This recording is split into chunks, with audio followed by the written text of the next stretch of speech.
हमें किन किन चीजों का जानकारी लेना आवश्यक होता है कि हिंदी में दिए गए वाक्य को संस्कृत में किस प्रकार से अनुवाद किए जाते हैं। बेटा सबसे पहले किसी भी काम को करने से पहले ना हमें ये जरूरी होता है जान लेना कि इस काम को करने के लिए हमें किन किन वस्तुओं की जरूरत पड़ने वाली है। किसी भी शब्द के अंतिम वर्ण में म में हलंत लगा देना बेटा आपका द्वितीय विभक्ति हो जाएगा, जैसे पत्र का पत्रम। देखो तुम सांप से डरते हो तो तुम का त्वम, सांप से मतलब सर्पात, बिभेति यानी डरते हो। हाँ तो बच्चों आपने बहुत सारा वीडियो देख लिया होगा कि संस्कृत में अनुवाद कैसे बनाएं, लेकिन अभी तक आपको प्रॉपर तरीके से संस्कृत में अनुवाद बनाना नहीं सीखा आपने।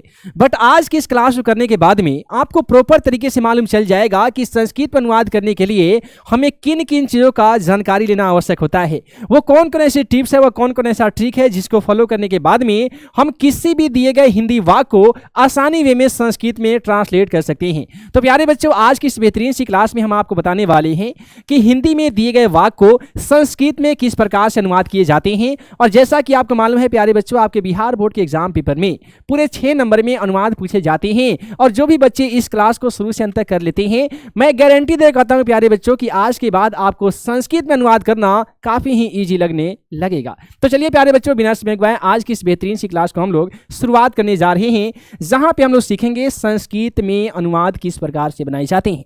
बेटा सबसे पहले किसी भी काम को करने से पहले ना हमें यह जरूरी होता है जान लेना कि इस काम को करने के लिए हमें किन किन वस्तुओं की जरूरत पड़ने वाली है। तो सबसे पहले हम लोग ये जानते बेटा कि संस्कृत में अनुवाद करने के लिए हमें किन किन चीज़ों के बारे में नॉलेज रखना काफ़ी ही ज़्यादा आवश्यक है। बेटा संस्कृत में अनुवाद कैसे करे जाते हैं, तो उसके लिए सबसे पहले हम लोग कर्ता और क्रिया के बारे में जानना होगा।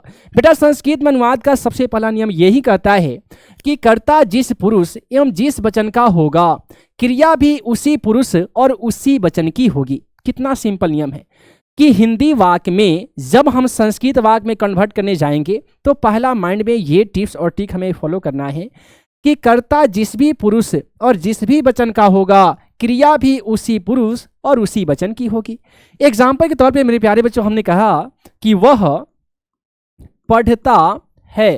अब यहाँ पे देखना बेटा कि इसमें जो कर्ता है ना, कर्ता हमारा वह है। अब यह जो वह है इसका पुरुष कौन सा है, तो हम कहेंगे सर जी ये प्रथम पुरुष है। वचन कौन सा है, तो बेटा वह जो होता है ना वो एक वचन में होता है। जब इसका हमने संस्कृत अनुवाद बनाया तो वह का संस्कृत हम स लिखेंगे। और पढ़ना का पठ धातु से बनता है प्यारे बच्चों, और पढ़ना का यदि हम लट लकार प्रथमा विभक्ति और एक वचन में जाएंगे प्यारे बच्चे तो उसमें हमारा ये पठती बनेगा। तो आखिर ये बन कैसे गया, यही तो चीजें हमें सीखना है प्यारे बच्चों। देखो तो सबसे पहला नियम हमें याद रखना है कि कर्ता जिस भी पुरुष और जिस भी वचन का होगा, क्रिया भी उसी पुरुष और उसी वचन की होगी।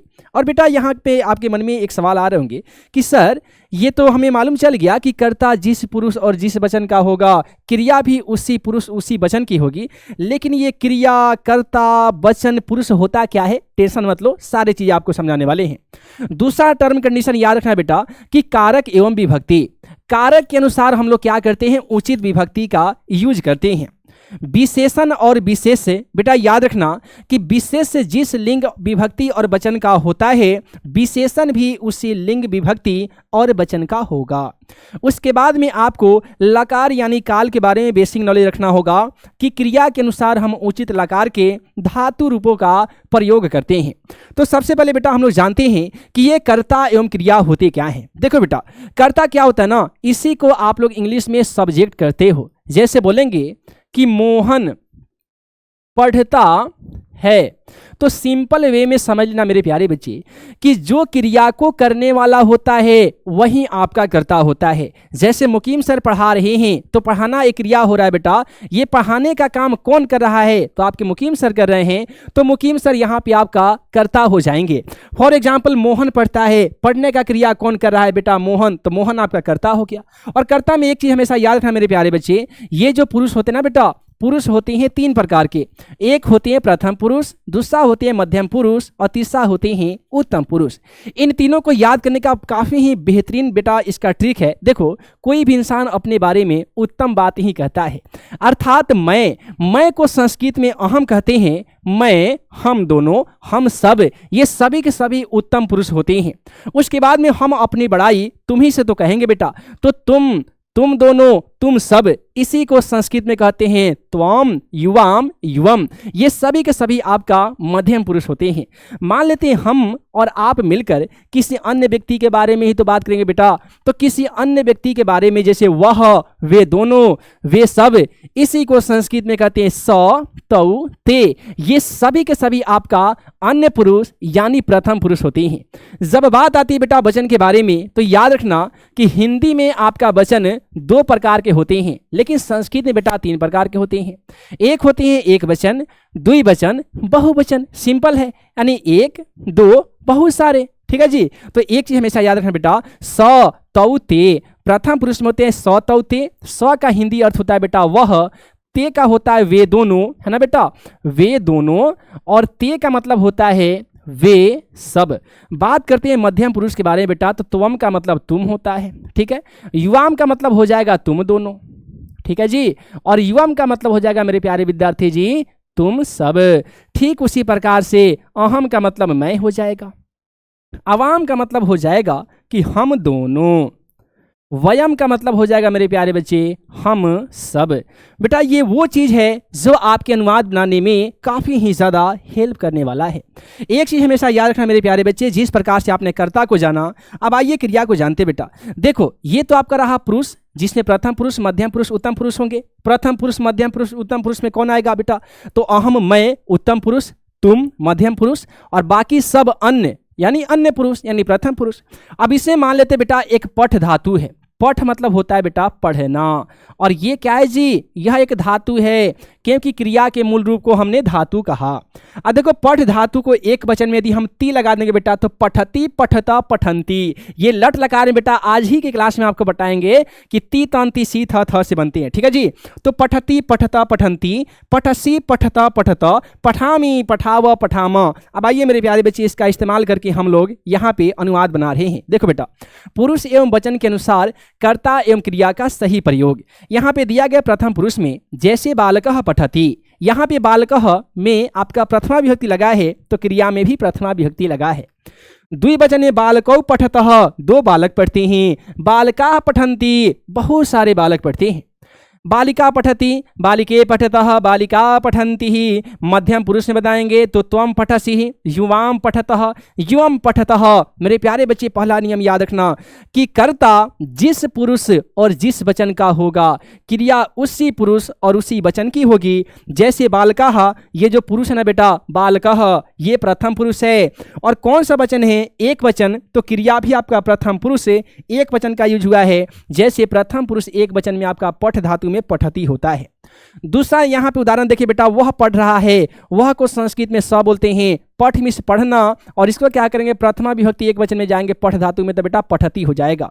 मैं खेल रहा हूँ, मैं का अहम, खेल में हम आमी जोड़ेंगे मेरे प्यारे बच्चे, तक खेलामी हो जाएगा, क्योंकि प्रथमा विभक्ति नहीं बेटा, यहाँ पे उत्तम पुरुष एक वचन में आमी होते। देखो बेटा प्रथम पुरुष एक वचन में क्या होते हैं जी?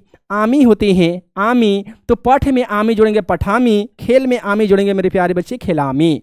तो अहम खिलामी। तुम सब खेल रहे हो, तुम सबको संस्कृत में युवम, खेल रहे हो लिखतः, खिलामी खिलतः। ठीक है, लिख रहे हो लिखतः। बालक आ रहा है, तो बालकः आ रहा है आगच्छति।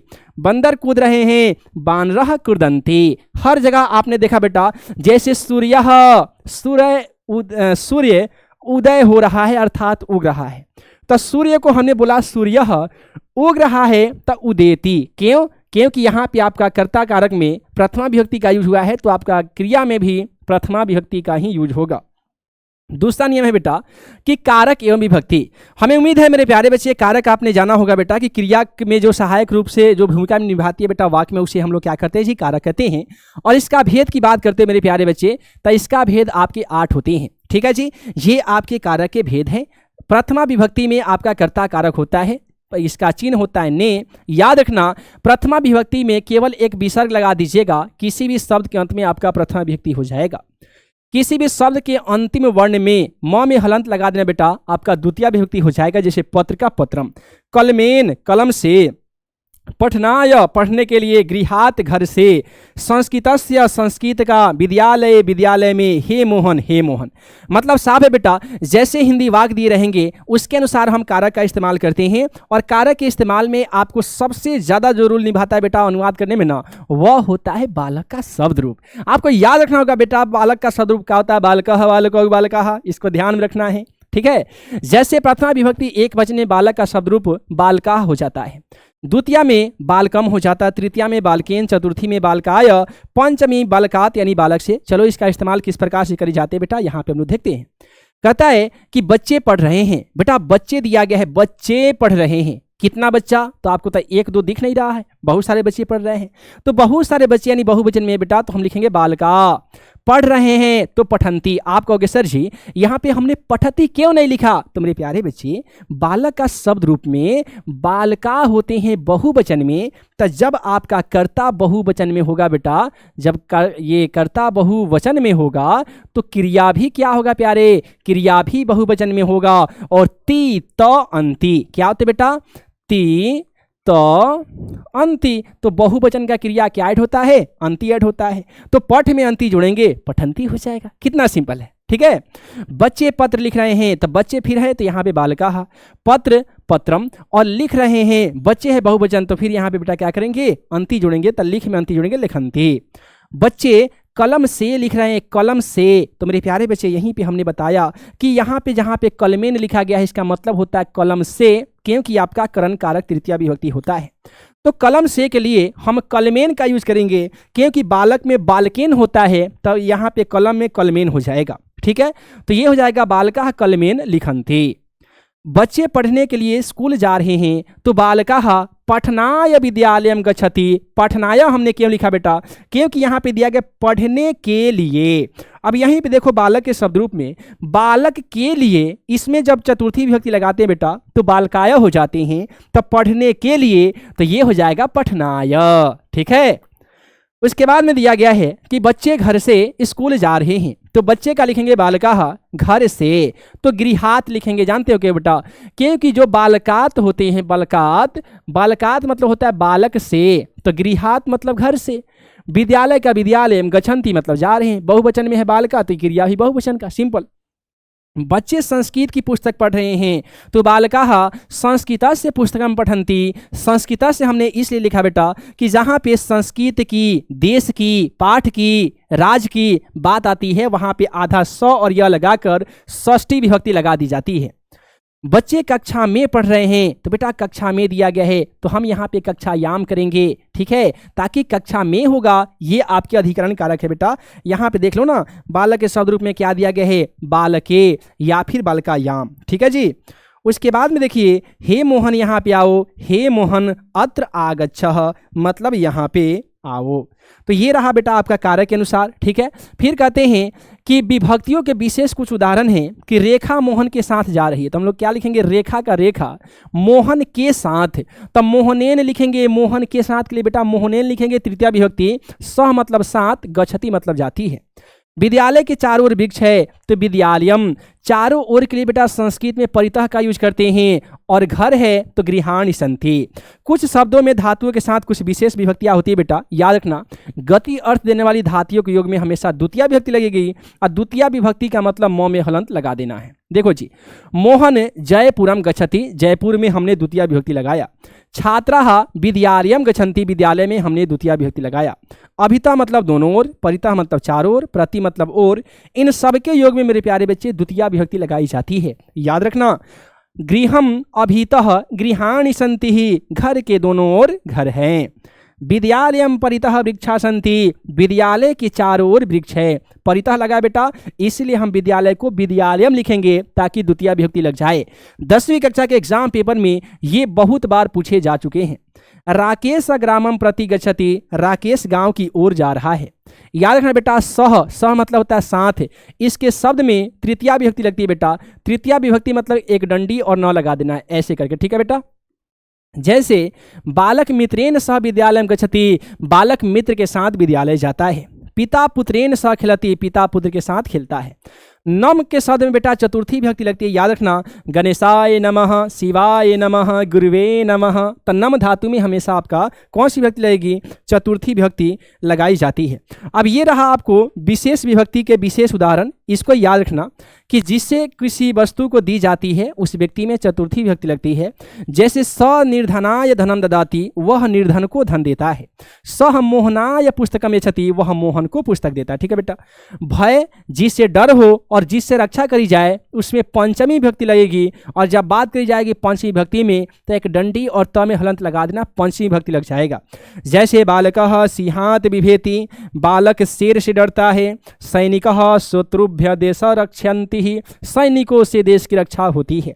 अब ये था आपके अनुवाद का जो नियम बेटा, है ना। लकार में याद रखना, लकार में जो है ना, लकार में जो है आपको याद रखना, लट लकार में हिंदी में वर्तमान काल कहते हैं। जैसे पठती, पठता, सिंपल सा है कि किसी भी हिंदी वाक्य के, है ना, अंत में है, हूँ, है आ जाए, उसे लट लकार हिंदी में वर्तमान काल कहते हैं, इंग्लिश में प्रेजेंट टेंस कहते हैं। लंग लकार को हिंदी में भूतकाल कहते हैं बेटा। इसमें क्रिया खत्म हो जाती है, किसी भी सेंटेंस के अंत में था, थे, थी दिखाई दे, लंग लकार। लिट लकार की बात करते बेटा, ये भविष्यत काल होते हैं। किसी भी सेंटेंस के अंत में गा गे गी दिखाई दे, लिट लकार होते हैं। और इसमें क्रिया इष्यतः, इष्यति, इष्यन्ति होती है। विधिलिंग लकार का चाहिए अर्थ में इसका यूज किया जाता है। लोट लकार में आज्ञा दिया जाए, अभिशाप दिया जाए, प्रार्थना करी जाए, इन तमाम चीज़ों में लोट लकार का यूज किया जाता है। यहाँ पे बहुत सारे उदाहरण दिए गए बेटा। जैसे वह कल आएगा, तो स का मतलब वह, कल का स्व, आएगा आगमिष्यति। उन दोनों ने लिखा, उन दोनों को तौ, लेख, लेखम, और लिखताम यानी लिखा। ठीक है। ऐसे करके बेटा बहुत सारे उदाहरण हैं। ऑलरेडी इसका पीडीएफ हम टेलीग्राम पे अपलोड कर देंगे, वहां से आप तमाम विद्यार्थी जी इसको देख लीजिएगा।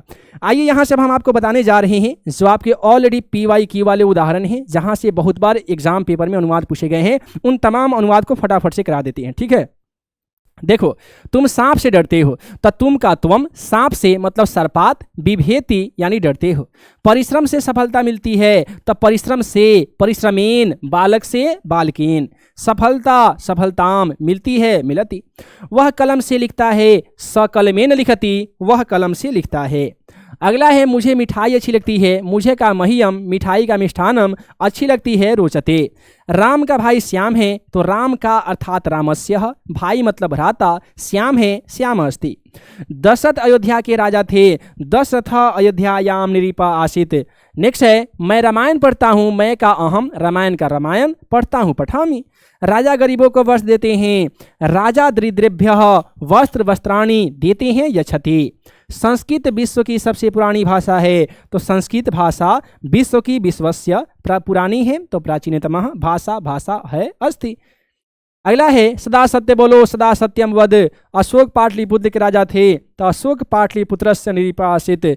वह एक पैर से लंगड़ा है, ये मोस्ट VVI है बेटा, बहुत बार पूछे गए हैं। तो वह का सौ, पैर से, पादेन, लंगड़ा है, खंज है, अस्ति। वह प्रतिदिन विद्यालय जाता है, स प्रतिदिनम विद्यालयम गच्छति। पटना का गोलघर प्रसिद्ध है, पाटलिपुत्रस्य गोलगृहम प्रसिद्धम अस्ति। मैं शिक्षक से संस्कृत पढ़ता हूँ, अहम अध्यापकात् संस्कृतम पठामि। राजा दशरथ के 4 पुत्र थे, राज्ञ दशरथस्य 4 पुत्र आसित। नेक्स्ट है, सीताराम के साथ वन गई, सीतारामेन सह वनम अगच्छत। वृक्ष से पत्ते गिरते हैं, बहुत बार बेटा पूछे गए हैं, इसको याद रखना, वृक्षात पत्राणि पतति। अगला है, ग्वाला गाय दुहता है, गोपालकः गौ दुग्धम दुहते। मैं प्रतिदिन विद्यालय जाता हूँ, अहम प्रतिदिनम विद्यालयम गच्छामि। बिहार की राजधानी पटना है, ये मोस्ट इंपोर्टेंट है बेटा, याद रख लीजिएगा। बिहार राज्यस्य राजधानी नगरम पाटलिपुत्रम अस्ति। अगला है, नदियों में गंगा श्रेष्ठ है, ये भी ज़्यादा VVI है बेटा, याद रख लीजिएगा। तो ये नदी सुगंगा, श्रेष्ठ मतलब पवित्र, श्रेष्ठ मतलब यानी सबसे पवित्र, अस्ति पवित्र है। राम के साथ लक्ष्मण भी वन गए, तो राम लक्ष्मणेन सह, स मतलब साथ, अपि मने भी, वन मतलब वन, गच्छत मतलब गए। गांव के दोनों ओर वृक्ष है, ग्रामम उभयत वृक्षा सन्ति। उसके बाद में राजा निर्धन को वस्त्र देते हैं, नृप निर्धनेभ्यः वस्त्रम ददाति। वह कान से बहरा है, सकर्णेन बधिरस्ति। वह सांप से डरता है, सर्पात बिभेति। वह बाघ से डरता है, व्याघ्रात बिभेति। ऐसे करके जितने भी आपके अनुवाद जो पूछे जाते हैं आपके एग्जाम पेपर के लिए, जितने भी अनुवाद इंपोर्टेंट थे, हमने तमाम अनुवाद को काफ़ी ही बेहतरीन तरीके से आप तमाम विद्यार्थी जी को बताने का प्रयास किया है। फिर भी आप तमाम विद्यार्थी जी को यदि आपको लगता है बेटा कि कहीं पे पे भी अनुवाद में यदि तुम्हें प्रॉब्लम आ रही है तो नीचे कमेंट में जरूर बताइएगा। और अगला वीडियो किस टॉपिक पे चाहते हो आप लोग, इसको भी आप तमाम विद्यार्थी जी कमेंट करके हमें जरूर बताइएगा। मैं मुकीम सर मिलता हूँ अगली क्लास में नए मजेदार सी वीडियो लेक्चर के साथ। तब तक के लिए आप तमाम प्यारे बच्चों को यहाँ तक वीडियो को देखने के लिए बहुत बहुत धन्यवाद।